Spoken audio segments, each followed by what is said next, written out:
Hello guys, welcome to IAS now. इस video में हम 2017 के सिविल सर्विसेज एग्जामिनेशन के क्वेश्चन नंबर 1 से क्वेश्चन नंबर 50 तक एनालिसिस करेंगे। चलिए शुरू करते हैं क्वेश्चन नंबर 1 से। सबसे पहले मैं आपको बता दूं, जिन लोगों ने भी अब तक की प्रीवियस पीवाई की वीडियोस नहीं देखी है वो देख लीजिए। काफ़ी सारी इंसाइट्स मैंने उसमें शेयर किए हैं। Question number 1, with reference to Parliament of India consider the following statement.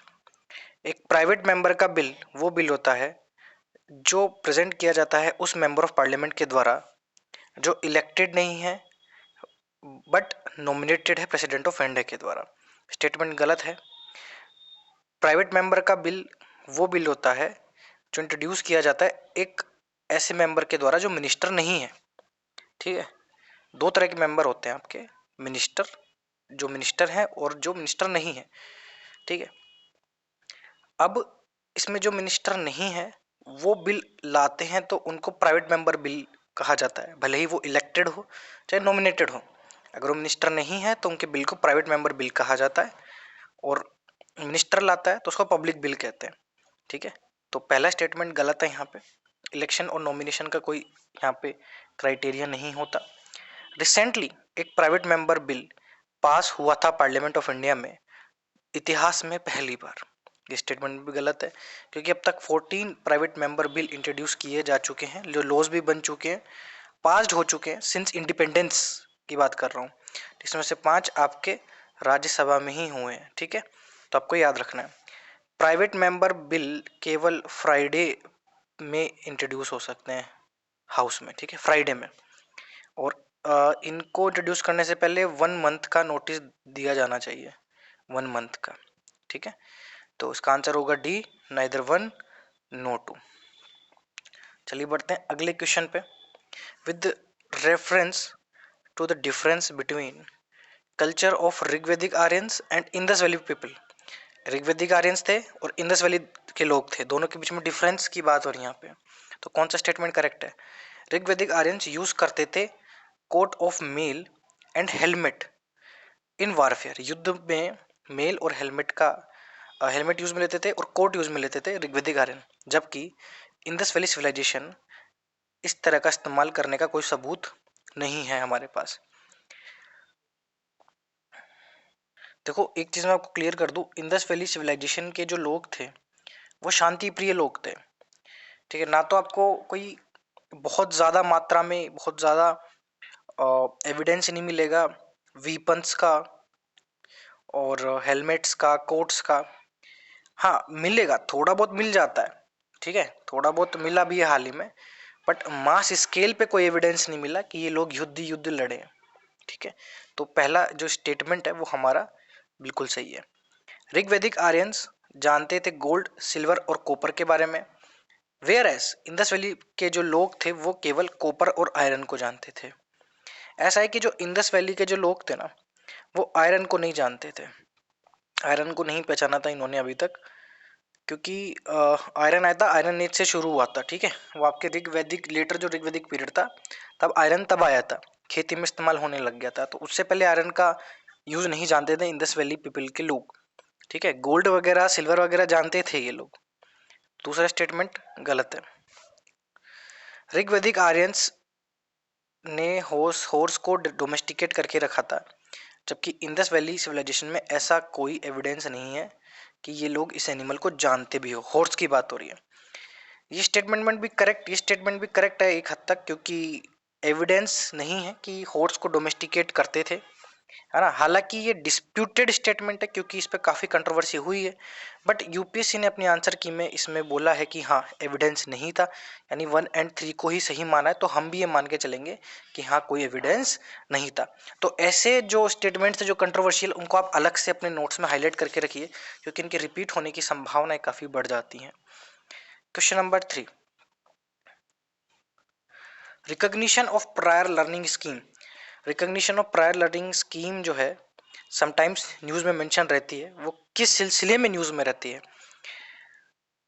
Construction workers traditional channels के थ्रू कुछ स्किल एक्वायर करते हैं तो उसको सर्टिफाई करने के लिए, यूनिवर्सिटीज़ में डिस्टेंस लर्निंग जो प्रोग्राम्स होते हैं उसमें पर्सन्स को इनरोल करने के लिए, रूरल और अर्बन पुअर के लिए कुछ स्किल्ड जॉब रिजर्व करने के लिए पब्लिक सेक्टर अंडरटेकिंग में, या फिर नेशनल स्किल डेवलपमेंट प्रोग्राम के थ्रू जो ट्रेनीज ने स्किल एक्वायर किए उनको सर्टिफाई करने के लिए। इसका आंसर होगा A, recognition of prior learning scheme.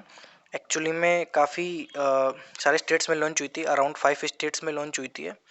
इसमें जो आपके वर्कर्स थे वो स्किल एक्वायर करते हैं तो उनको सर्टिफाई किया जाता है। ठीक है, तो हमारे देश में जहाँ पे बहुत कम स्किल्ड फोर्स है, स्किल्ड वर्क फोर्स है जो सर्टिफाइड है, उसमें ये प्रोजेक्ट काफ़ी काम का है।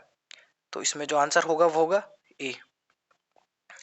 स्कीम्स के बारे में मैंने आपको प्रीवियस वीडियोस में भी बोला है कि बड़ी बड़ी स्कीम्स के बारे में अब क्वेश्चन नहीं आते यूपीएससी में, कि प्रधानमंत्री फसल बीमा योजना, मुद्रा योजना के बारे में आते हैं बट उतने नहीं आते हैं। ठीक है, और वो सबको पता रहता है, सब सही करते हैं उसको। जो मार्क्स बनते हैं आपके वो ऐसे क्वेश्चन से बनते हैं जो स्कीम्स ज़्यादा न्यूज़ में नहीं रहती है। तो ऐसी स्कीम्स का आप कुछ मत पढ़िए, ऑब्जेक्टिव भी पढ़ लीजिए, वही काम का है, वही आपको आंसर के पास ले जाने में मदद करेगा। From the ecological point of view, ecological point of view की बात करें तो कौन सा प्रोटेक्टेड एरिया इंपॉर्टेंस में हो जाता है, क्योंकि गुड लिंक है बिटवीन ईस्टर्न घाट और वेस्टर्न घाट। सिंपल सी भाषा में बोलूं तो ईस्टर्न घाट और वेस्टर्न घाट को कौन सा प्रोटेक्टेड एरिया लिंक कर रहा है? Sathyamangalam tiger reserve, Nallamala forest, Nagarhole national park या शेषाचलम बायोस्फीयर रिजर्व। तो इसमें जो आंसर होगा वो होगा सत्यमंगलम टाइगर रिजर्व, जो आपको तमिलनाडु में है। नल्लामाला फॉरेस्ट आंध्र प्रदेश और तेलंगाना में है। नागरहोल नेशनल पार्क कर्नाटका में है। शेषाचलम बायोस्फीयर रिजर्व आंध्र प्रदेश में है। सत्यमंगलम टाइगर रिजर्व का एक बार मैप देख लेते हैं। नीचे मैप में आप देख सकते हैं सत्यमंगलम टाइगर रिजर्व की लोकेशन, गिर नेशनल पार्क की लोकेशन भी देख सकते हैं, मेलघाट टाइगर रिजर्व की लोकेशन भी देख सकते हैं। तो जो सत्यमंगलम है आप देख सकते हो वो जो नीलगिरी बायोस्फीयर रिजर्व है ना, उसके आसपास है, वहीं पे ही है, एक सिग्निफिकेंट वाइल्ड लाइफ कॉरिडोर के रूप में। और नीलगिरी बायोस्फीयर आपके ईस्टर्न घाट और वेस्टर्न घाट को कनेक्ट करता है। ठीक है, तो इसलिए सत्यमंगलम टाइगर रिजर्व को माना जाता है कि ये एक लिंकिंग पॉइंट है between Eastern Ghat and Western Ghat. हमारे देश में टोटल 18 बायोस्फीयर रिजर्व है, जिसमें से 11 मैन एंड बायोस्फीयर प्रोग्राम में रिजर्व्ड हैं। और सबसे जो पहला बायोस्फीयर रिजर्व बना था नीलगिरी बायोस्फीयर रिजर्व बना था, और सबसे छोटा जो बायोस्फीयर रिजर्व है वो हमारे पास है दिब्रू साइखोवा। ठीक है, दिब्रू साइखोवा हमारा सबसे छोटा असम में बायोस्फीयर रिजर्व है, ये आपको याद रखना है। नीलगिरी बायोस्फीयर रिजर्व आपके ईस्टर्न घाट और वेस्टर्न घाट को कनेक्ट करता है, उसी में ही सत्यमंगलम टाइगर रिजर्व भी है। बार बार रिपीट इसलिए कर रहा हूँ ताकि आपके दिमाग में एक बार फिट हो जाए ये चीज़। One of the implication of equality in society is the absence of. Society में अगर इक्वालिटी है तो किस चीज का एब्सेंस होना अनिवार्य है, मतलब किस चीज के एब्सेंस होने की वजह से ही इक्वालिटी आएगी? Privileges, restaurant, competition, ideology. तो देखो हमारे देश में इक्वालिटी है, सब पेपर पे है। ठीक है, कॉन्स्टिट्यूशन जो हमारा इक्वालिटी एस्टेब्लिश करने की कोशिश करता है, तो कॉमन सेंस लगाते हैं। अगर कॉन्स्टिट्यूशन इक्वालिटी एस्टेब्लिश करने की बात करता है तो किस चीज़ को मना करता है कॉन्स्टिट्यूशन, क्या नहीं होना चाहिए देश में? आइडियोलॉजी बिल्कुल होनी चाहिए। आइडियोलॉजी के लिए कब मना किया? Ideology, communist ideology, capitalist ideology, कोई सी भी आइडियोलॉजी हो सकती है, कभी कॉन्स्टिट्यूशन ने रोक लगाई? नहीं लगाई ना। कंपटीशन, कंपटीशन तो है, कंपटीशन के लिए कुछ कॉन्स्टिट्यूशन ने बोला नहीं। रेस्ट्रेंट, रेस्ट्रेंट तो है ही, स्टेट अथॉरिटी हो, खुद फंडामेंटल राइट्स हो सिटीजन के, उन पे आपके ग्राउंड्स ऑफ रेस्ट्रिक्शन तो है ही। बचा क्या? प्रिविलेजेस। प्रिविलेजेस का एब्सेंस यहाँ पे इक्वालिटी बिफोर लॉ आर्टिकल 14 ये आपके सीधे सीधे बताता है कि देश में प्रिविलेजेस नहीं होंगे किसी भी इंसान को, एक्सेप्ट प्रेसिडेंट और गवर्नर। ठीक है, वो एक एक्सेप्शन मान के चलता है, बट प्रिविलेजेस को यहाँ पे साफ मना किया गया है आर्टिकल 14 में ही, इक्वालिटी बिफोर लॉ। ठीक है, तो इसका आंसर होगा ए, प्रिविलेजेस। कुछ स्टेटमेंट्स है ट्रैफिक से रिलेटेड, उसकी बात हो रही है। ट्रैफिक मतलब trade related analysis of fauna and flora in commerce. तो ट्रैफिक एक ब्यूरो है यूएनईपी के अंदर। पहला स्टेटमेंट यहाँ पे गलत है, क्योंकि ट्रैफिक कोई ब्यूरो नहीं है यूएनईपी के अंदर। पहली बात तो ये अपने आप में एनजीओ है एक। ठीक है, दूसरा इसको यूएनईपी के साथ एसोसिएटेड नहीं है। अगर एसोसिएट भी करना है तो WWF प्लस IUCN ने मिलके इसको बनाया था। अब कहते तो ये है कि IUCN और WWF इसके पार्टनर ऑर्गेनाइजेशन है, ठीक है। तो कह भी सकते हैं कि इन्होंने मिलकर इसको एस्टेब्लिश किया, बट UNEP के साथ ये जुड़ा हुआ नहीं है। पहला स्टेटमेंट गलत है। मिशन जो है ट्रैफिक का वो ये है कि वाइल्ड प्लांट्स और एनिमल्स में जो व्यापार हो रहा है, जो ट्रेड हो रहा है, वो नेचर के कंजर्वेशन को थ्रीट नहीं पहुंचा रहा। सेकंड स्टेटमेंट सही है और जनरल स्टेटमेंट है। ये चीज आपको अब तक समझ में आ गई होगी कि जनरल स्टेटमेंट सही होते हैं। ट्रैफिक गवर्न किया जाता है ट्रैफिक कमेटी के द्वारा, उसमें WWF और IUCN के मेंबर्स ही होते हैं, ठीक है। तो इतना आपको याद रखना है। WWF, IUCN, ट्रैफिक, इन पे सवाल आता रहता है, तो इनकी रिपोर्ट्स पे भी सवाल आता रहता है, तो आपको इनको हमेशा फोकस के साथ पढ़ना चाहिए। Which principle among the following added to the DPSP by 42 amendment to the constitution? कौन सा प्रिंसिपल DPSP में 42 अमेंडमेंट के साथ जोड़ा गया था? Equal pay for equal work for both man and women, participation of workers in the management of industries, right to work, education and public assistance, या securing living wage and human conditions to workers. अब एक चीज मैं आपको clear कर देता हूँ। 42 amendment से डायरेक्टिव प्रिंसिपल जुड़े थे 3, ठीक है। आर्टिकल 39A, आर्टिकल 43A और आर्टिकल 48A। तो इसमें जो 43A है ना, वो आपका है participation of workers in the management of industries. Clear? तो इसका आंसर होगा बी। बाकी के जो DPSP हैं, जैसे equal pay for equal work for both and women, यानी कि आदमी और औरत को, महिला और पुरुष को बराबर जो है पैसा मिलेगा काम का, इक्वल वर्क का, ये आपका आर्टिकल 39 है। पार्टिसिपेशन ऑफ वर्कर्स वाला मैंने आपको बता दिया अभी अभी, 43A है। Right to work, education and public assistance, ये आपका 41 है। सिक्योरिंग लिविंग वेज वाला 43 आर्टिकल है, ठीक है, याद रखना है। कौन सा स्टेटमेंट करेक्ट है? Rights are claims of the state against citizen. Rights जो है वो स्टेट का क्लेम है, अगेंस्ट सिटीजन नहीं। ये तो पहली नजर में आपको समझ जाना चाहिए, गलत है। भारत का एग्जांपल लेके चलो, मैं तो हर कहता हूँ हर क्वेश्चन में अपने देश का एग्जांपल लेके चलो। हमारे देश में जो फंडामेंटल राइट्स मिले हुए हैं लोगों को, क्या वो स्टेट के क्लेम्स अगेंस्ट द सिटीजन? नहीं। राइट्स प्रिविलेजेस हैं जो इनकॉर्पोरेट किए हैं कॉन्स्टिट्यूशन ऑफ द स्टेट में, नहीं। अभी भी हमने पढ़ा कि प्रिविलेजेस का तो साफ मना किया कॉन्स्टिट्यूशन में, तो ये भी गलत है। Rights claims of the citizen against the state, yes. Fundamental rights, legal rights, constitutional rights, ये सब सिटीजन्स के क्लेम है स्टेट के खिलाफ, कि हमारे ये क्लेम है, हमको ये राइट पूरा फुलफिल होना चाहिए स्टेट की तरफ से, ठीक है। तो इसका जो आंसर होगा वो होगा सी। और rights are privileges of few citizens against the many, but फिर वही मैंने चीज समझाई कि प्रिविलेजेस वर्ड ही यहाँ पे नेगेटिव है, कॉन्स्टिट्यूशन में प्रिविलेजेस का सपोर्ट ही नहीं किया गया, ठीक है। तो ये है कि इसमें जो आंसर होगा वो होगा C. Which of the following gives global gender gap index ranking to the countries of the world? Global gender gap index कौन देता है? देता है World Economic Forum. World Economic Forum की यहाँ पे बात हो रही है। ग्लोबल जेंडर गैप इंडेक्स 2022 कितनी रैंक थी इंडिया की? 135 आउट ऑफ 146 कंट्रीज। ये थी 2022 में। 2021 में कितनी थी?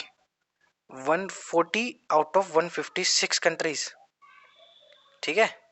तो स्कोर इंप्रूव तो हुआ है, ओवरऑल स्कोर अगर देखा जाए तो 0.625 से 0.629 हुआ है। भले ही थोड़ा सा इंप्रूवमेंट हुआ, बट हुआ है यहाँ पे इंप्रूवमेंट। हालांकि थोड़ी सी चौंकाने वाली बात यह है कि इंडिया ने अपने नेबर्स जैसे कि नेपाल, बांग्लादेश और श्रीलंका, इनसे भी खराब, भूटान इनसे भी खराब परफॉर्म किया, ये देखने को मिला, ठीक है। नेपाल, बांग्लादेश, श्रीलंका और भूटान, नेपाल, इन सब से जो है काफ़ी खराब परफॉर्मेंस रहा भारत का, तो ये आपको याद रखना है। वर्ल्ड इकोनॉमिक फोरम की मैं बात करूँ तो इसकी कुछ रिपोर्ट्स और भी आती है। एक तो आपको ये याद रखना ही है ग्लोबल जेंडर गैप इंडेक्स, एक आती है आपकी ग्लोबल कॉम्पिटिटिवनेस रिपोर्ट, ठीक है। और global information technology report, global information technology report. एक travel and tourism competitiveness report भी आती है, हालांकि वो इतनी इंपॉर्टेंट नहीं है बट याद रखिएगा, वर्ल्ड इकोनॉमिक फोरम के बारे में। ठीक है। Which of the following statement is are correct regarding Smart India Hackathon. Smart India Hackathon की बात हो रही है, तो स्मार्ट इंडिया हैकेथॉन 2017 के संदर्भ में क्या सही है?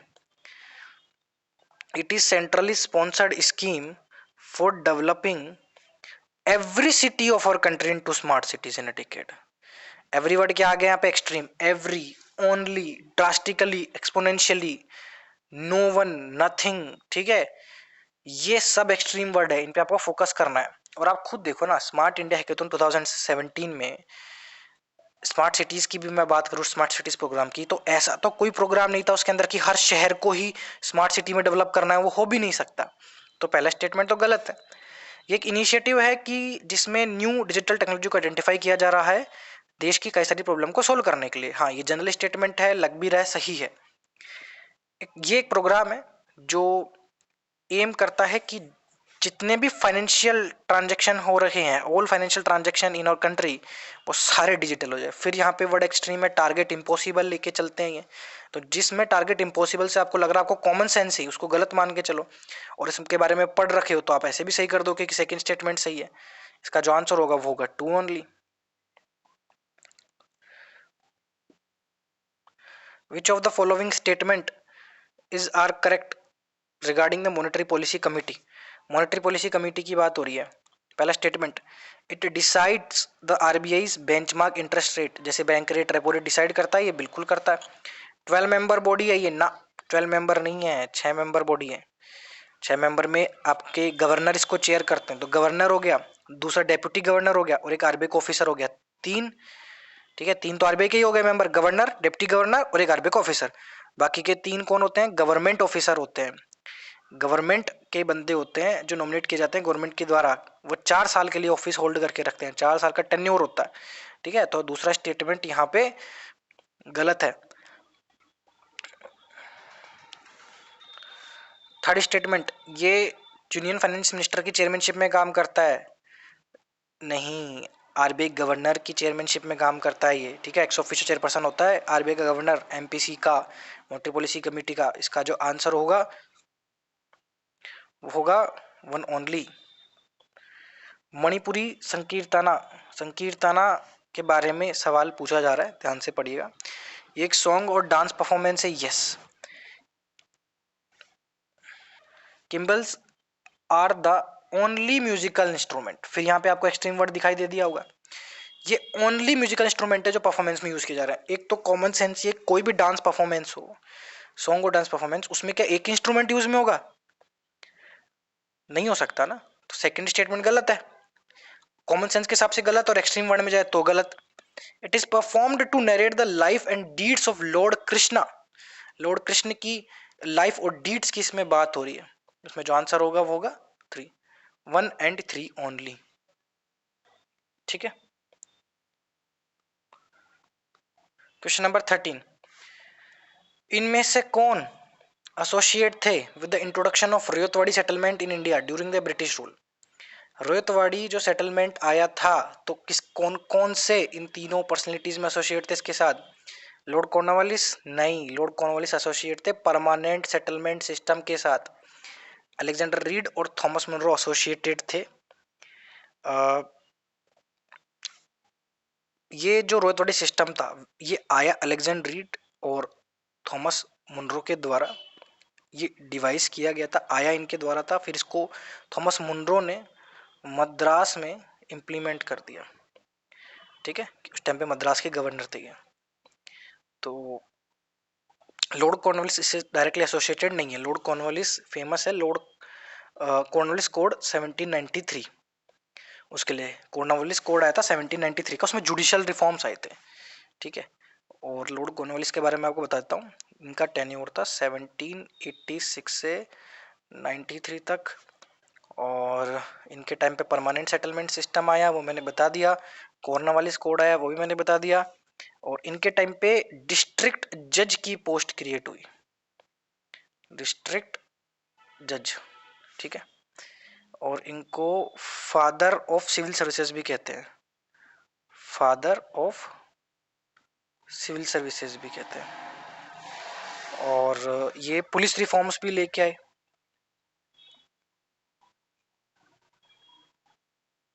पुलिस रिफॉर्म्स भी ये लेके आए थे।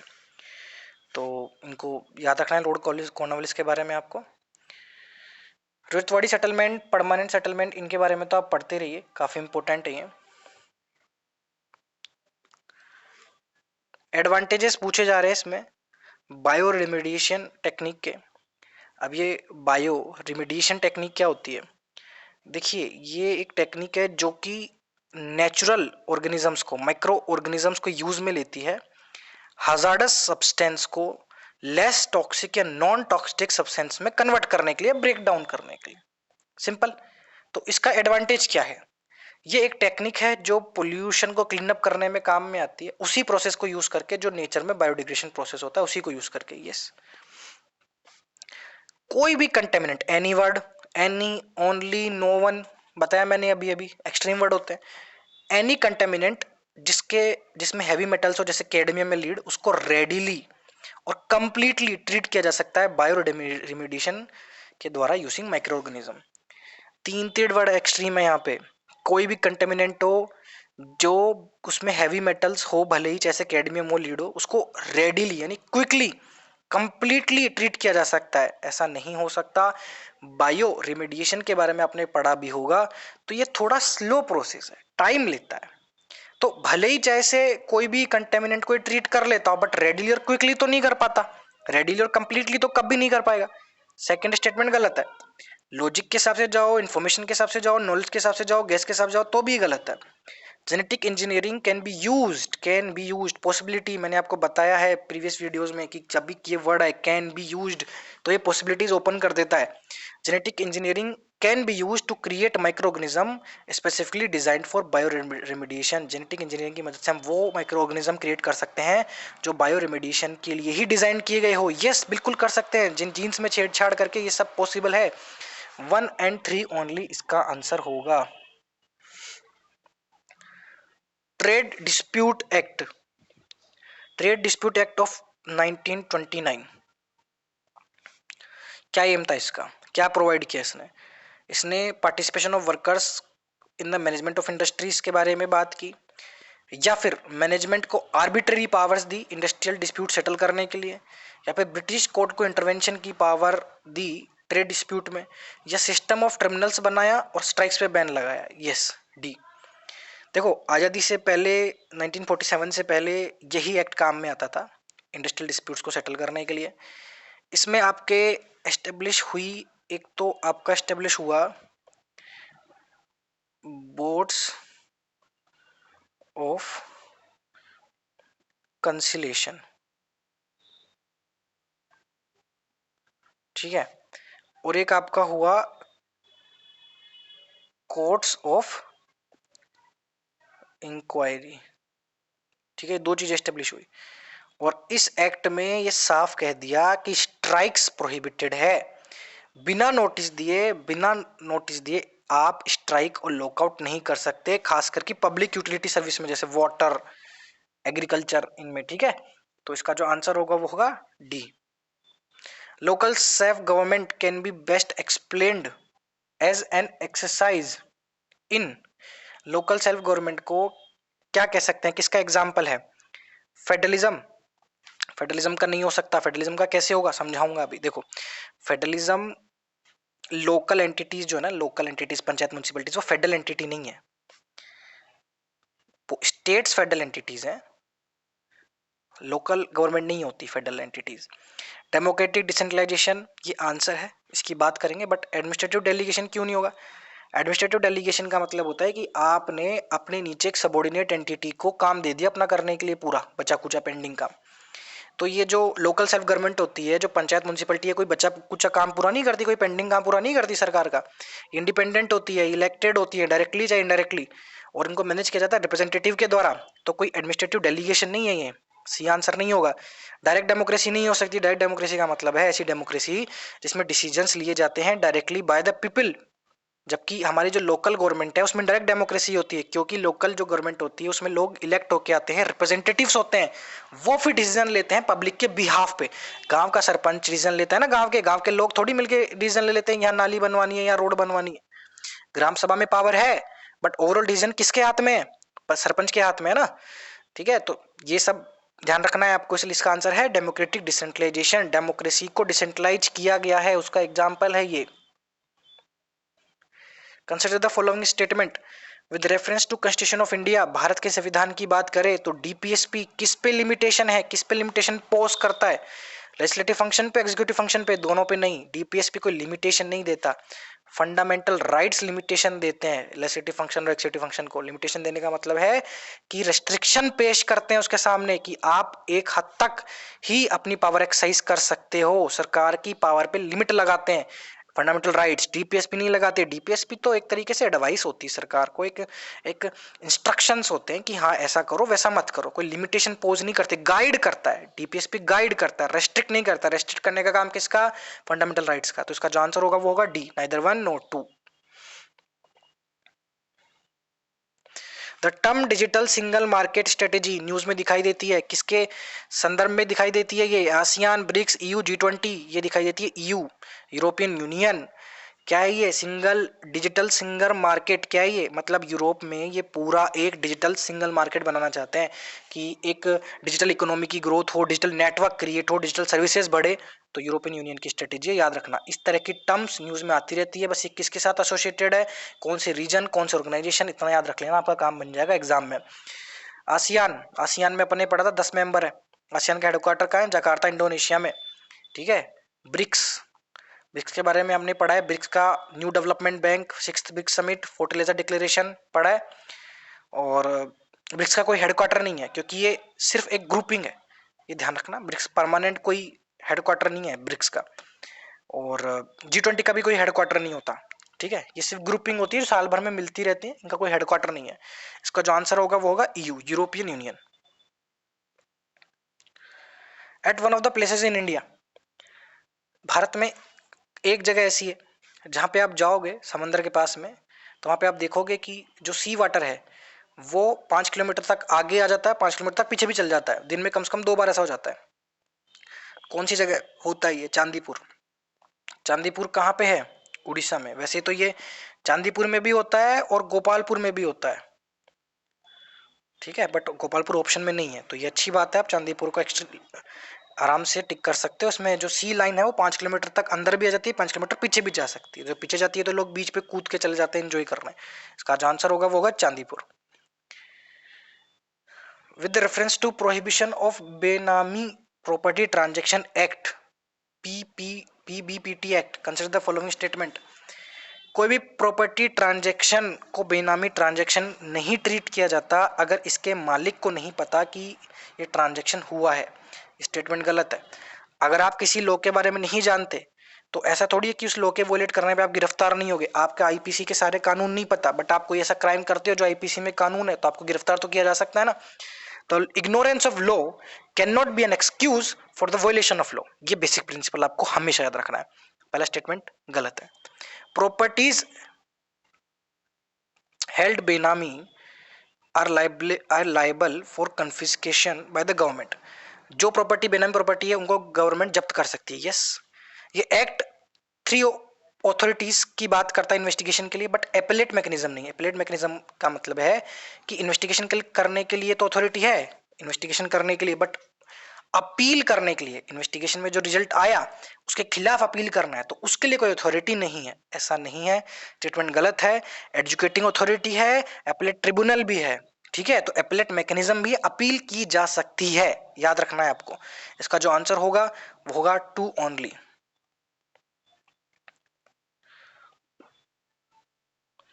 ड्यू टू सम रीजंस, कुछ रीजंस की वजह से अगर बटरफ्लाइज की स्पीसीज की पॉपुलेशन में बहुत ज्यादा गिरावट आती है तो इसके क्या कॉन्सिक्वेंसेज होंगे?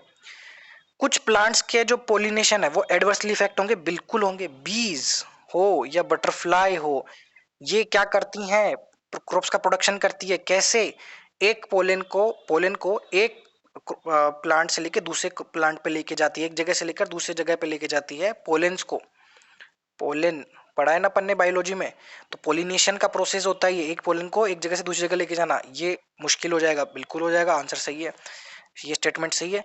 There could be drastic increase, drastic, फिर से ड्रास्टिक, एक्सपोनेंशियली, ये सब मैंने बताया हुआ आपको, सब एक्सट्रीम वर्ड्स हैं, सारे एक्सट्रीम वर्ड्स मैंने पिछली वीडियो में बताए थे। ड्रास्टिक इंक्रीज होगा फंगल इन्फेक्शन पे सम कल्टीवेटेड प्लांट्स में, तो ड्रास्टिक इंक्रीज नहीं हो सकता, बहुत ज्यादा अचानक से इंक्रीज नहीं होगा, और एक्सट्रीम स्टेटमेंट है। It could lead to fall in the population of some species of wasp spiders birds. अब आपको पता है इकोलॉजी में हर स्पीसीज दूसरी स्पीसीज के साथ जुड़ी हुई है, तो एक में गिरावट आएगी तो दूसरे पे भी एडवर्स इफेक्ट होगा, तो बटरफ्लाई की पॉपुलेशन गिरेगी तो वास्प स्पाइडर और बर्ड्स की पॉपुलेशन भी गिरेगी गिरेगी। आंसर होगा इसका 1 and 3 ओनली।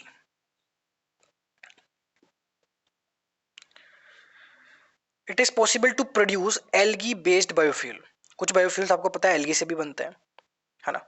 अब आप मुझे कमेंट बॉक्स में ये बताओ पहले कि एल्गी बेस्ड जो बायोफ्यूल है, जो मैंने पिछली वीडियो में बताया हुआ है आपको, कौन सा बायोफ्यूल है? 1G 2G 3G 4G, चार तरह के बायोफ्यूल होते हैं ना आपके, आप पढ़ो इसके बारे में मुझे कमेंट बॉक्स में बताओ। तो एल्गी बेस्ड जो बायोफ्यूल होता है वो पॉसिबल है प्रोड्यूस करना, राइट, बट क्या लिमिटेशन है इसके डेवलपिंग कंट्रीज के सामने इस इंडस्ट्री को प्रमोट करने के लिए? इस एल्गी बेस्ड बायोफ्यूल को प्रोडक्शन करने के लिए क्या क्या चैलेंजेस आते हैं डेवलपिंग कंट्री के सामने? Production of algae based biofuel is possible in seas only, समंदर में ही हो सकता है, ये कॉन्टिनेंट में नहीं होता, गलत। एक तो एक्सट्रीम वर्ड, दूसरा लॉजिक एब्सोर्ड है, क्योंकि बिल्कुल हो सकता है। It can be initiated on land और सलाइन वाटर और वेस्ट वाटर, सो पहला जो स्टेटमेंट है वो गलत है। एल्गी बेस्ड बायोफ्यूल प्रोडक्शन के लिए आपको हाई लेवल ऑफ एक्सपर्टाइज और टेक्नोलॉजी चाहिए, बिल्कुल चाहिए, वो तो हर इंडस्ट्री में ही चाहिए। Economically viable production, economically viable का मतलब है जो सस्टेनेबल हो, चल सके, लंबे समय तक प्रॉफिट आ सके, उसके लिए आपको बड़ी बड़ी फैसिलिटी चाहिए, उसके लिए बड़ी बड़ी जमीन भी चाहिए, तो वो इकोलॉजिकल और सोशल कंसर्न रेस करता है, बिल्कुल करता है। बड़ी जमीन चाहिए, बड़ी जमीन कौन सी चाहिए? खेती, भाई बहुत बड़ी जमीन हमारे खाली तो रहती नहीं है यहाँ पे, एग्रीकल्चर फील्ड्स का इस्तेमाल किया जाएगा, और एग्रीकल्चर फील्ड में तो क्रॉप उगी रहती है, तो पहले ही हमारे यहाँ पे भूखमरी इतनी, और क्रॉप्स जहां पे उग रही है उस जमीन को आप कब्जा लो बायोफ्यूल के प्रोडक्शन में, तो फूड सिक्योरिटी पे खतरा आ जाएगा। तो इकोलॉजिकल और सोशल कंसर्न है ना, सोशल कंसर्न क्या, फूड सिक्योरिटी वाला, इकोलॉजिकल क्या, आपके लैंड खतरे में पड़ गई, यहाँ पे जो आपके नेचुरल रिसोर्सेज हैं, आपके जो बायोडाइवर्सिटी है उसको कंजर्व करने में दिक्कत आ जाएगी अगर आप हर जगह पेड़ वेड़ काटते रहोगे, उसका लैंड का एक्सपेंशन करोगे। तो इसका जो आंसर होगा वो होगा 2 and 3 only. Which of the following are the objectives of national nutrition mission? National nutrition mission की बात हो रही है।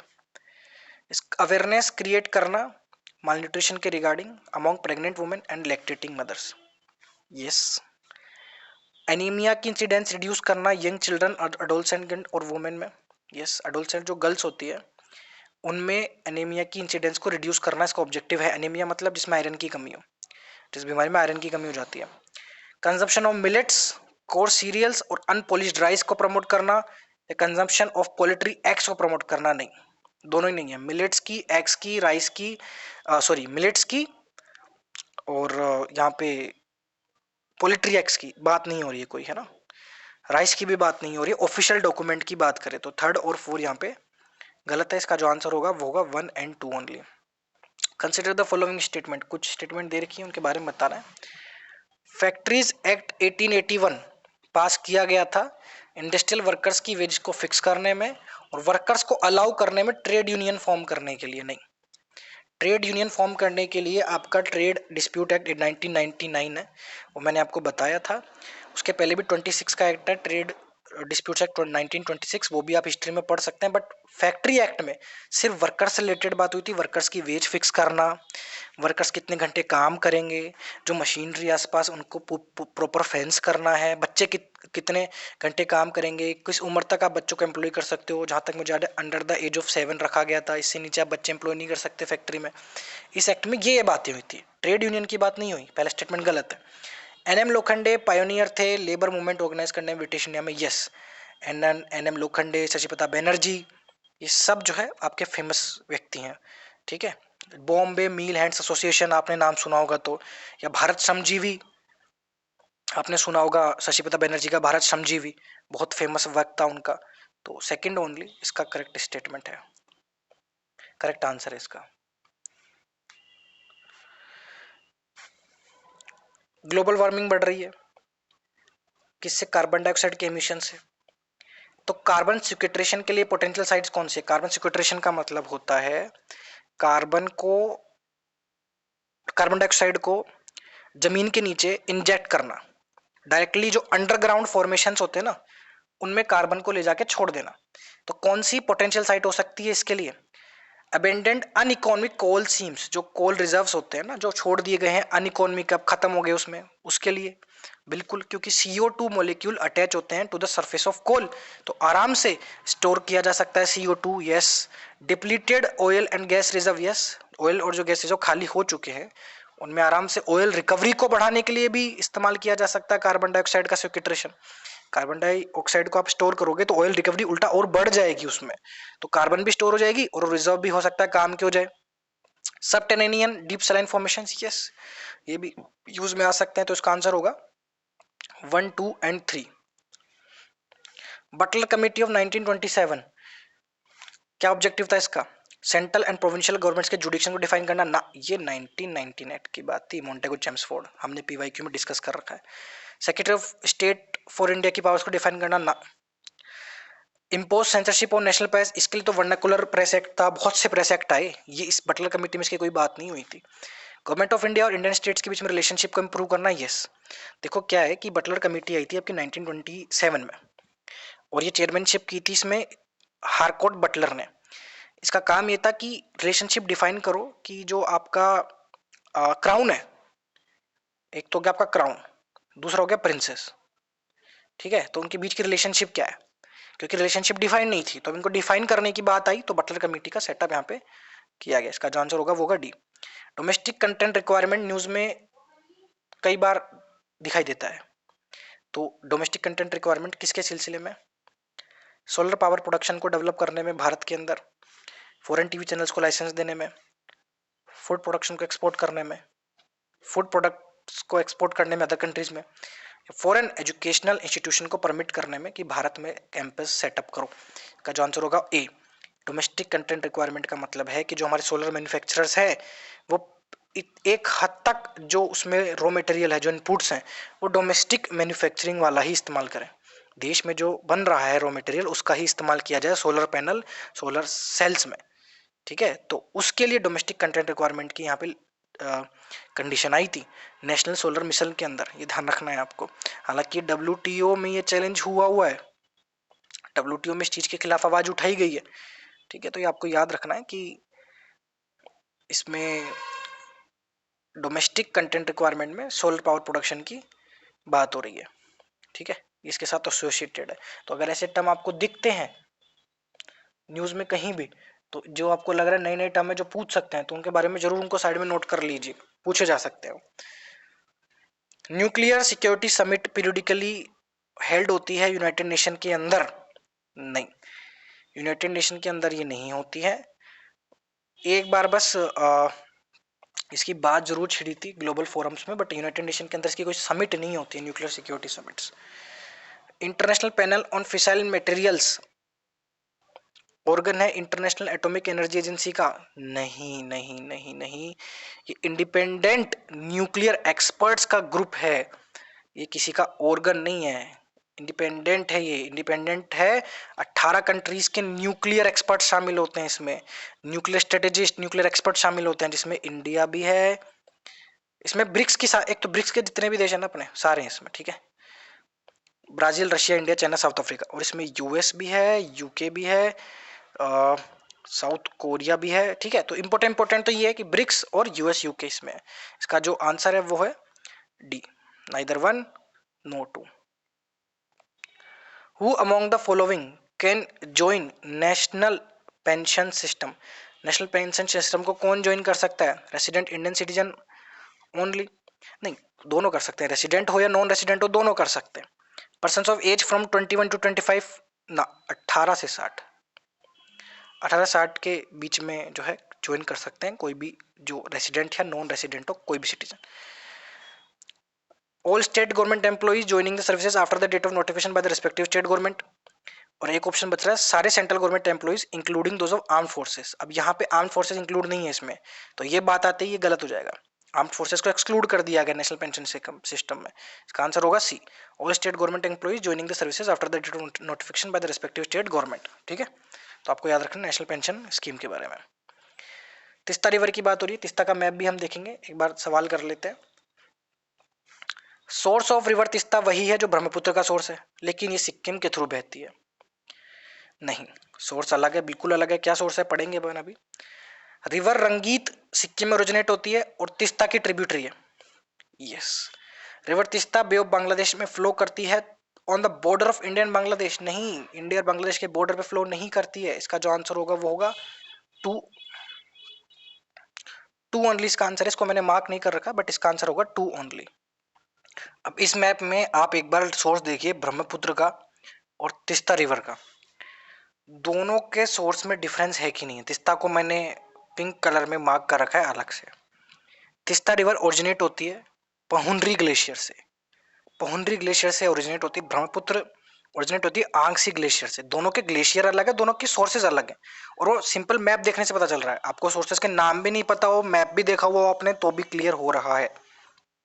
दूसरी बात, तीस्ता कहां से फ्लो हो रही है? West Bengal, Sikkim and before going to Bay of Bengal through Bangladesh. ठीक है, इतना क्लियर हो रहा है। अब जो हमारा थर्ड स्टेटमेंट था, थर्ड स्टेटमेंट हमारा यहाँ पे गलत हो गया। मैंने बताया आपको, इंडिया बांग्लादेश की बॉर्डर पे नहीं है ये, वेस्ट बंगाल, सिक्किम और फिर बांग्लादेश के थ्रू वे बंगाल में चली गई। इंडिया बांग्लादेश के बॉर्डर पे नहीं होती फ्लो। तो इसका आंसर हो गया आपका टू ओनली, जो मैंने बताया अभी अभी। ठीक है, अगले क्वेश्चन पे बढ़ते हैं। ट्रॉपिकल रीजन में जीका वायरस डिसीज ट्रांसमिट किया जाता है या ट्रांसमिट हो जाता है वही मॉस्किटो के द्वारा जो डेंगू फैलाता है। बिल्कुल, एडिस स्पीसीज है, एडिस AEDES, ये स्पीसीज है मॉस्किटो की जो फैलाती है। यही स्पीसीज आपके डेंगू भी फैलाती है, स्पीसीज आपकी जीका फैलाती है, और यही आपकी चिकन गुनिया भी फैलाती है। ठीक है, चिकन गुनिया भी यही फैलाती है, चिकनगुनिया भी ये फैलाती है, ध्यान रखना आपको। तो पहला स्टेटमेंट सही है। सेक्सुअल ट्रांसमिशन जीका वायरस का पॉसिबल है, बिल्कुल पॉसिबल है। Zika can be pass through sex from one person who has Zika to his or her partners. ठीक है, चाहे सिम्टम हो या नहीं हो इन्फेक्टेड पर्सन को, वो सेक्स के थ्रू पास हो जाता है जीका वायरस, आपको याद रखना है। Question number 32, standard mark bureau of Indian standards का मैंडेटरी है सारे ऑटोमोटिव टायर्स और ट्यूब्स के लिए। तो जो आपके ऑटोमोटिव टायर्स और ट्यूब्स है उनके लिए BIS का मार्क मैंडेटरी है। यस, टायर्स पे मार्क होता है BIS का। एगमार्क क्वालिटी सर्टिफिकेशन इशू किया जाता है, एगमार्क नाम का एक सर्टिफिकेशन है, वो इशू किया जाता है FAO के द्वारा ना, गवर्नमेंट ऑफ इंडिया के द्वारा इशू किया जाता है। कोई इसमें FAO का कोई रोल नहीं है। ठीक है, दूसरी चीज आपको याद रखनी है कि जो BIS की यहाँ पे बात हो रही है, ब्यूरो ऑफ इंडियन स्टैंडर्ड्स, वो आती है आपकी डिपार्टमेंट ऑफ कंज्यूमर अफेयर्स में, डिपार्टमेंट ऑफ कंज्यूमर अफेयर्स, जो कि मिनिस्ट्री ऑफ कंज्यूमर अफेयर्स के अंदर है। ये आपकी आई थी BIS एक्ट 2016 के अंदर, नेशनल बॉडी बन गई थी। ठीक है, 2016 के अंदर एक ये नेशनल स्टैंडर्डाइज्ड बॉडी बन गई थी भारत की। याद रखना आपको, BIS, bureau of Indian standards, department of consumer affairs. बात करें फूड एंड एग्रीकल्चर ऑर्गेनाइजेशन की, तो इसका जो हेडक्वार्टर है वो है रोम में। और रोम कहाँ पे है? इटली में। 1945 में ये एस्टेब्लिश हुआ था। यूनाइटेड नेशन की one of the specialized agencies है। 15-16 स्पेशलाइज्ड एजेंसीज हैं, एग्जैक्ट मुझे इस समझ याद नहीं आ रहा, बट 15-16 स्पेशलाइज्ड एजेंसीज है, जैसे वर्ल्ड हेल्थ ऑर्गेनाइजेशन हो गया, इंटरनेशनल टेलीकम्युनिकेशन ऑर्गेनाइजेशन हो गया, तो वैसे ही FAO है, फूड एंड एग्रीकल्चर ऑर्गेनाइजेशन। और जो दुनिया में जो लोकस्ट अटैक होते रहते हैं ना आपके, तो इसमें जो देशों को कोऑर्डिनेट करने का काम भी FAO का ही है, फूड एंड एग्रीकल्चर ऑर्गेनाइजेशन का। ठीक है, 1945 में एस्टेब्लिश हुआ था, रोम इटली में इसका हेडक्वार्टर है, आपको याद रखना है। क्वेश्चन नंबर 32, क्या एडवांटेज है नेशनल एग्रीकल्चर मार्केट स्कीम को इंप्लीमेंट करने का? क्या एडवांटेज है? तो पहला statement, pan India electronic trading portal है ये एग्रीकल्चर कमोडिटीज के लिए। सेकंड स्टेटमेंट, ये फार्मर्स को एक्सेस प्रोवाइड करता है नेशनल वाइड मार्केट का, जिसमें उनकी क्वालिटी के हिसाब से उनको कीमत उनकी माल की मिल जाएगी। दोनों स्टेटमेंट बिल्कुल सही है। नेशनल एग्रीकल्चर मार्केट के बारे में आपको पता होना चाहिए। इसमें कोशिश की गई है कि बायर्स और सेलर्स के बीच में इंफॉर्मेशन एसिमेट्री खत्म हो, दोनों को बराबर इंफॉर्मेशन रहे मार्केट रेट की, क्या मार्केट रेट चल रही है, किसान यहाँ पे घाटे में ना रहे। तो एक नेशनल वाइड मार्केट का एक्सेस दिया जा रहा है किसको, फार्मर को। किसके थ्रू, एपीएमसी जो मंडी होती है ना, एग्रीकल्चर प्रोड्यूस मार्केटिंग कमेटी जो होती है, एपीएमसी मंडी होती है, उनके through, both 1 and 2। National intellectual property rights policy की बात हो रही है यहाँ पे, उसके रिगार्डिंग स्टेटमेंट बताना है। ये इंडिया के कमिटमेंट को रिट्रीट करता है, यानी दोहराता है जो इंडिया ने कमिटमेंट दिया था दोहा डेवलपमेंट एजेंडा में, दोहा डेवलपमेंट एजेंडा में और ट्रिप्स एग्रीमेंट में जो इंडिया का कमिटमेंट था उसको दोहराता है, यानी उसको फॉलो करता है, उसको इंप्लीमेंट करता है। तो पहला स्टेटमेंट सही है।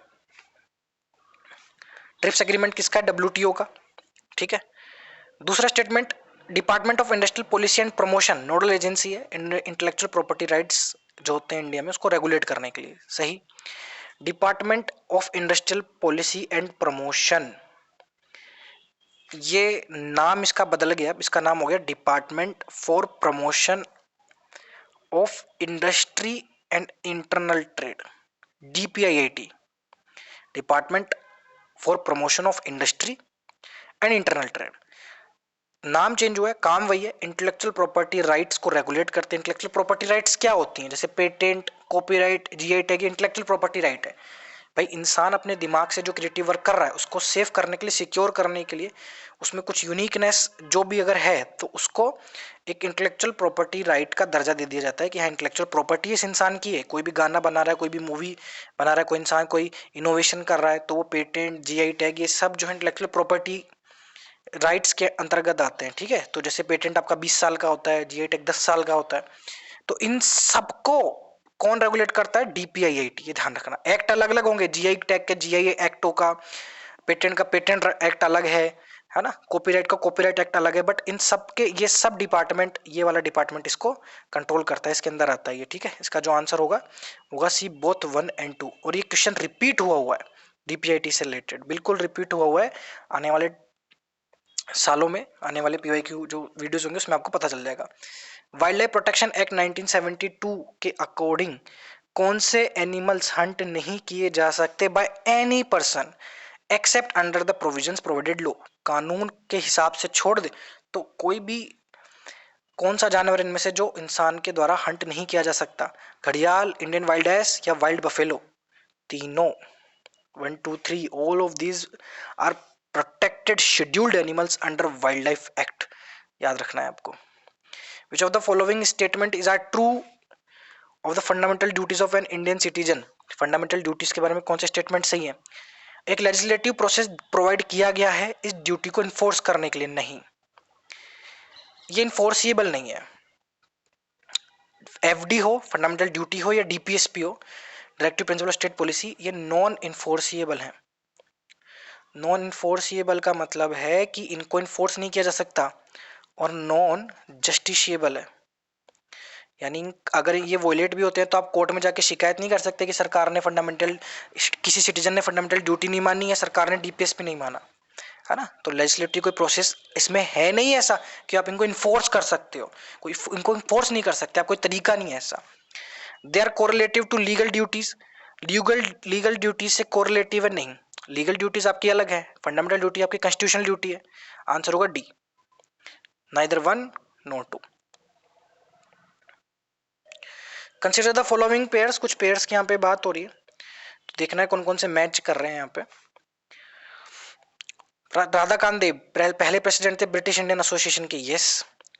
गजालू लक्ष्मीना अरासू चेत्ती फाउंडर थे मद्रास महाजन सभा के, नहीं। मद्रास महाजन सभा के जो फाउंडर थे वो थे जैसे एम वी राघवचारी, ठीक है, जी सुब्रमण्यम अय्यर, पी आनंद चार्लू, ये सब मद्रास महाजन सभा के फाउंडर थे। सुरेंद्रनाथ बनर्जी फाउंडर थे इंडियन एसोसिएशन के, यस करेक्ट है, इंडियन एसोसिएशन के 2 फाउंडर थे, 1876 में एस्टेब्लिश हुआ था ये, इसके 2 फाउंडर थे, सुरेंद्रनाथ बनर्जी और एक आनंद मोहन बोस, जिसको आनंद बोस भी प्यार से बोलते हैं जिनको, ठीक है। तो 1 and 3 ओनली इसका करेक्ट आंसर होगा।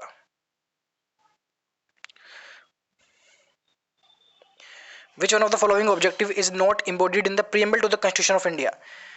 भारत के संविधान में जो प्रीएम्बल है उसमें कौन सा प्रीएम्बल इम्बोडिड नहीं है?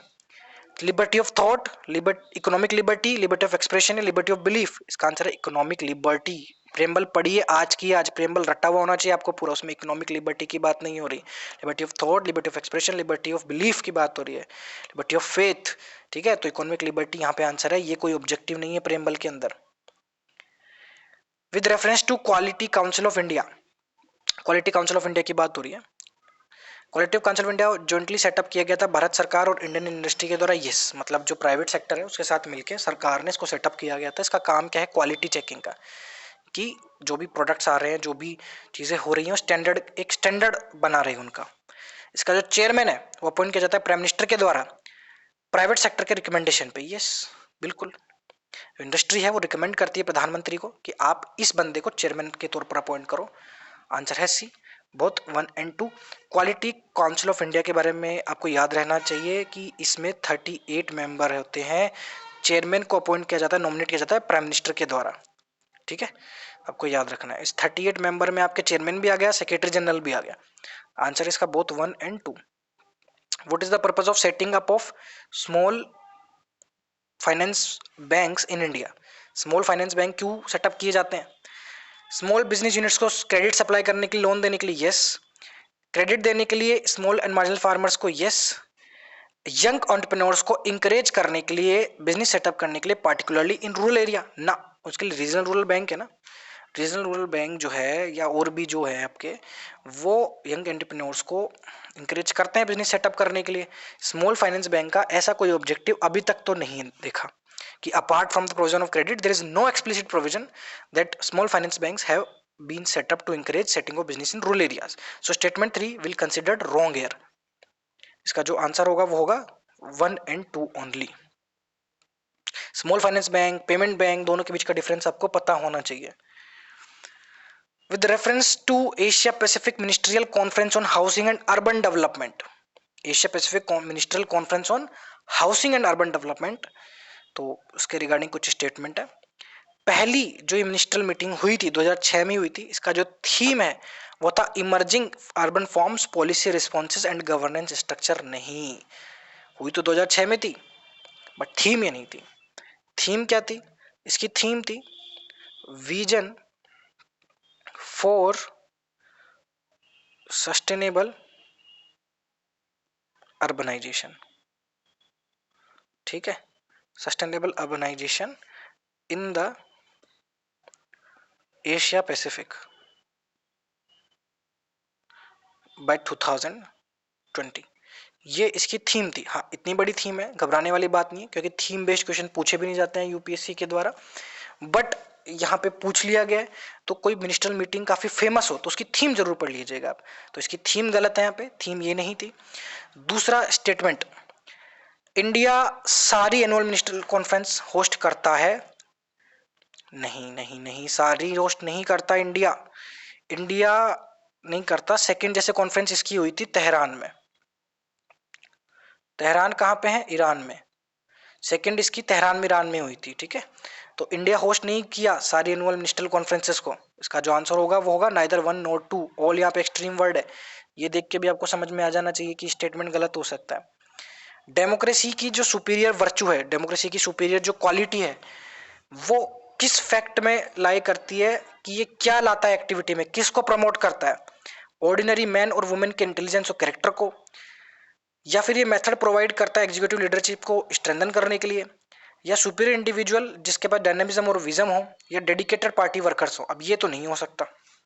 डेडिकेटेड पार्टी वर्कर्स तो आपके डिक्टेटरशिप में भी होते हैं, जहाँ पे आपके डिक्टेटर राज करते हैं, जैसे नॉर्थ कोरिया हो गया, चाइना हो गया, वहाँ पे आप देखोगे तो पार्टी वर्कर्स तो वहाँ पे भी होते हैं। तो डेमोक्रेसी तो वहाँ पे है नहीं, तो पार्टी वर्कर्स वहाँ पे, तो डी नहीं हो सकता। मैं तो हमेशा ये कहता हूँ कि कोई भी क्वेश्चन हो उसको देख लो, भारत पे अप्लाई करके देख लो, भारत में डेमोक्रेसी है, ठीक है। तो डेमोक्रेसी का जो मेन ऑब्जेक्टिव होगा वो वो इस चीज को इंडिया को अलग बनाता होगा ना चाइना और नॉर्थ कोरिया से। तो अब देख लो क्या डिफरेंस है।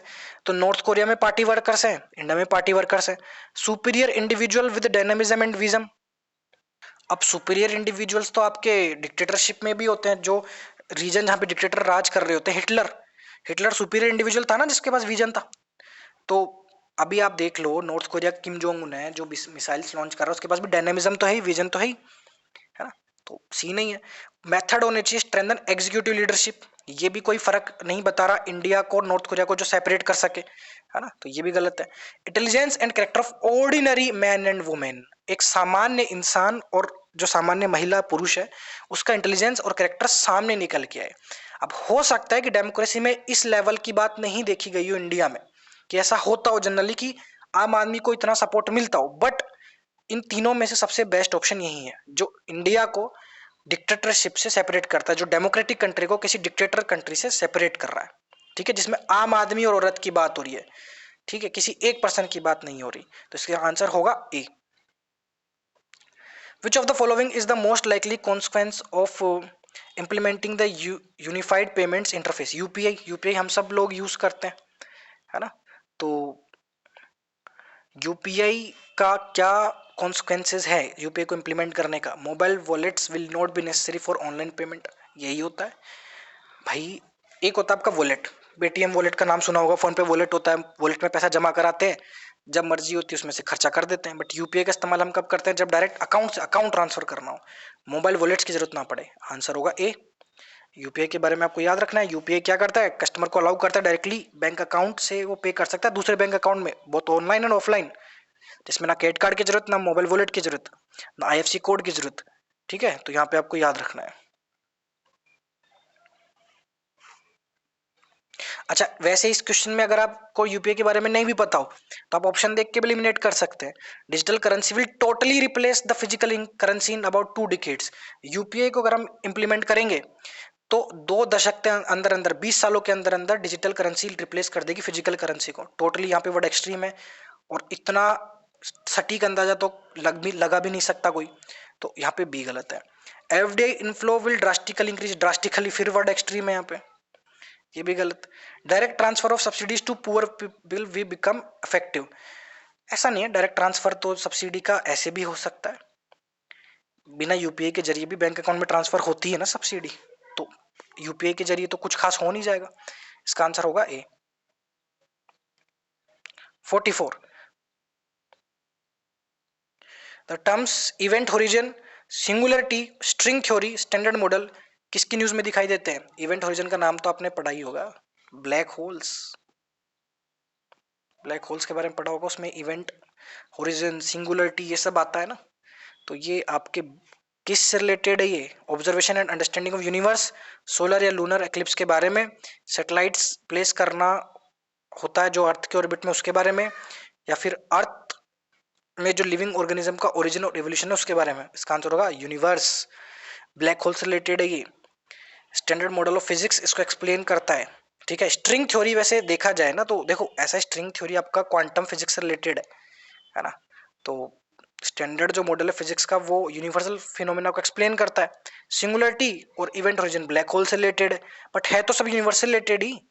Event origin, singularity black hole से रिलेटेड है, स्ट्रिंग थ्योरी क्वांटम फिजिक्स से रिलेटेड है, और स्टैंडर्ड मॉडल भी एक जो फिजिक्स का है वो यूनिवर्सल फिनोमेना को एक्सप्लेन करता है। तो चारों को चार ही यूनिवर्सल रिलेटेड है। चारों में से किसी एक का भी आपने नाम सुना होगा। अगर आप साइंस के स्टूडेंट है तो आप कर ही दिए होंगे, बट अगर साइंस बैकग्राउंड के नहीं है बट करंट अफेयर्स को फॉलो करते हैं तो आपको पता चल गया होगा कि ब्लैक होल से रिलेटेड है इवेंट होरिजन। एग्रीकल्चर की बात हो रही है, जीनोम सीक्वेंसिंग की बात हो रही है। तो जीनोम सीक्वेंसिंग कैसे यूज किया जा सकता है इन इमीडिएट फ्यूचर, क्या इसके एप्लीकेशन है उसकी बात करनी है। Genome sequences can be used, यहाँ पे फिर कैन बी यूज्ड आ गया। कैन बी यूज्ड का मतलब है पॉसिबिलिटीज बहुत ज्यादा है, इस चीज की पॉसिबिलिटी हो सकती है। तो जीनोम सीक्वेंसिंग यूज किया जा सकता है जेनेटिक मार्कर्स को आइडेंटिफाई करने के लिए, डिसीज रेसिस्टेंस और ड्रॉट टॉलरेंस के लिए क्रॉप प्लांट्स में। यस, ऐसी क्रॉप्स ग्रो की जा सकती है, ऐसे जेनेटिक मार्कर्स आइडेंटिफाई किए जा सकते हैं किसी क्रॉप के अंदर कि ये चीज को इनहेंस करने से डिसीज रेसिस्टेंस बढ़ जाएगा, ड्रॉट टॉलरेंस बढ़ जाएगी। This technique helps in reducing the time required to develop new varieties of crop plants. जितने टाइम में नई वैरायटी डेवलप होती है क्रॉप प्लांट्स की, उस टाइम को रिड्यूस कर सकते हैं, बिल्कुल कर सकते हैं। Can be used to decipher the host pathogen relationship in crops. भाई होस्ट पैथोजन का जो रिलेशनशिप है क्रॉप्स में, उसको भी डिसिफाई किया जा सकता है, बिल्कुल किया जा सकता है। इसका जो आंसर होगा वो होगा 1, 2 and 3। Main advantage parliamentary form of government का क्या है? फिर मैंने वही बात बोलना है आपको। कोई भी अगर ऐसा क्वेश्चन है पॉलिटी का, उसको भारत को यूज में लेके देख लो, भारत के बारे में आप देख लो। इंडिया में पार्लियामेंट्री फॉर्म ऑफ गवर्नमेंट है, तो इसका एडवांटेज क्या है इंडिया के लिए? एग्जीक्यूटिव और लेजिस्लेटिव वर्क करते हैं इंडिपेंडेंटली। करते हैं क्या भारत में एग्जीक्यूटिव लेजिस्लेटिव इंडिपेंडेंटली वर्क करते हैं क्या? नहीं करते ना। मिनिस्टर जो होते हैं आपके, मिनिस्टर पार्लियामेंट का पार्ट भी होते हैं, पार्लियामेंट वन लेजिस्लेचर का पार्ट भी होते हैं और एग्जीक्यूटिव का पार्ट भी होते हैं, तो इंडिपेंडेंटली वर्क तो नहीं करते, तो ये गलत। कंटिन्यूटी पॉलिसी होती है और इफिशिएंट होती है नहीं। सरकार बदल जाती है, पॉलिसी बदल जाती है, तो पॉलिसी कंटिन्यूटी तो होती नहीं है यहाँ पे। Executive remains responsible to the legislature. Executive legislature को रिस्पॉन्सिबल रहता है। Yes, ministers are responsible to the Lok Sabha. Head of the government change नहीं किया जा सकता विदाउट इलेक्शन। कैसे नहीं किया जा सकता? नो कॉन्फिडेंस मोशन पास कर दो, चेंज हो जाएगा अभी हेड ऑफ द गवर्नमेंट, है ना। आंसर होगा इसका सी।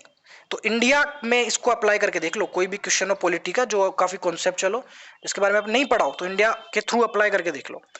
इंडिया के कंटेक्स्ट में क्या रिलेशनशिप है राइट्स और ड्यूटीज की? राइट्स कोरिलेटिव है ड्यूटीज के साथ, राइट्स पर्सनल है, और सोसाइटी और ड्यूटीज के इंडिपेंडेंट है ना। राइट सोसाइटी से इंडिपेंडेंट कैसे हो सकते हैं? राइट्स ना कि ड्यूटीज इंपॉर्टेंट है सिटीजन की पर्सनैलिटी को एडवांस करने में। नहीं, ड्यूटीज भी तो होती है ना सिटीजन को, सिटीजन की ग्रोथ के लिए, सिटीजन की पर्सनैलिटी को बढ़ाने के लिए ड्यूटीज भी इंपॉर्टेंट होती है। ड्यूटीज ना कि राइट्स इंपॉर्टेंट है स्टेट की स्टेबिलिटी के लिए। नहीं भाई, राइट्स भी तो इंपॉर्टेंट होते हैं ना स्टेट की स्टेबिलिटी के लिए। सिटीजन खुश रहेंगे तभी तो स्टेट की स्टेबिलिटी रहेगी, और सिटीजन खुश कैसे रहेंगे? जब उनको राइट्स मिलेंगे। इसका आंसर होगा rights are correlative with duties, यानी राइट्स और ड्यूटीज साथ साथ चलेंगे, दोनों अलग अलग नहीं है। Mind of the makers of the constitution of India is reflected in which of the following. Constitution of India के जो मेकर्स हैं उनका जो दिमाग है वो किस में दिखता है? इन चारों में से वो दिखता है प्रेम्बल में। प्रेम्बल जो है हमारे संविधान का, उसमें पता चलता है कि कॉन्स्टिट्यूशन मेकर्स ने क्या सोचा था। If you travel by road from Kohima to Kottayam, Kohima से आप कोट्यम अगर जा रहे हो, कोहिमा कहाँ है आपका? नागालैंड में, ठीक है। अभी हम मैप में देखेंगे एक बार। और कोट्यम कहाँ है? केरला में, ठीक है। तो ये केरला में है, कोहिमा नागालैंड में है। तो अगर आप रोड से जाते हो कोहिमा टू कोट्यम, तो कितने स्टेट्स को आपको पास करना ही पड़ेगा? Minimum 7 state. कैसे? काउंट कर लो, ठीक है। इसमें आप देखोगे नागालैंड ओरिजिन है, ठीक है। नागालैंड से हम जा रहे हैं केरला में। नागालैंड, असम, वेस्ट बंगाल, उड़ीसा, आंध्र प्रदेश, ठीक है, केरला, ये आपके 7 स्टेट हो गए। घुमा फिरा के आप और भी स्टेट्स के देख लो, 7 स्टेट ही इसमें आंसर होगा। Question number 50, parliament of India, Bharat की संसद, काउंसिल ऑफ मिनिस्टर के फंक्शन पे कंट्रोल करती है।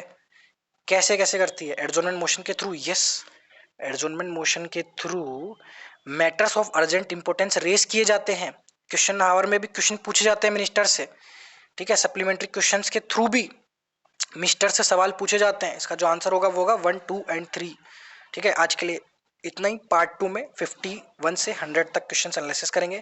जिन लोगों ने भी वीडियोस नहीं देखी है वो जरूर वीडियोस देख लीजिए, और जो पार्ट 2 आने वाली है उसको भी जरूर देखिएगा। कोई भी डाउट हो कमेंट बॉक्स में डालिए, जल्द से जल्द वो डाउट सोल्व किया जाएगा।